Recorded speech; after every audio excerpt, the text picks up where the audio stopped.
হিন্দুদের বাড়িতে হামলার গুজব ছড়িয়ে দেশকে আবারও অস্থিতিশীল করার পাঁয়তারা করা হচ্ছে।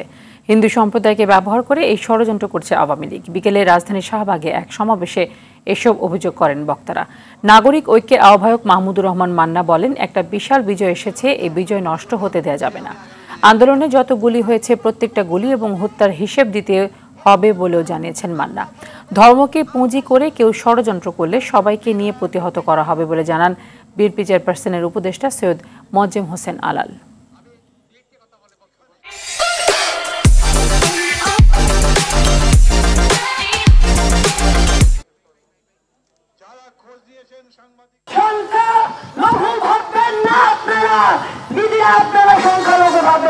আমরা বাংলাদেশি, আমার দেশে আমার যেমন অধিকার, আমার একটি মুসলিম ভাই সেই অধিকার।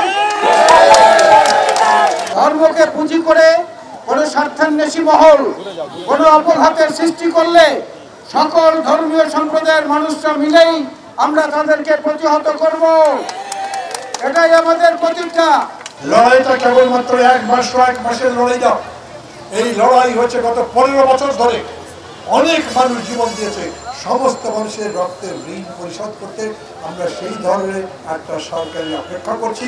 আর এই সরকারকে বলছি, সেই সরকার যাতে আসতে পারে, সেই রকম সরকার, জনগণের নির্বাচিত সরকার, সত্যিকার যাতে ভোট হতে পারে, সেই রকম ভোট তৈরির পরিবেশ তৈরি করাই আপনাদের দায়িত্ব।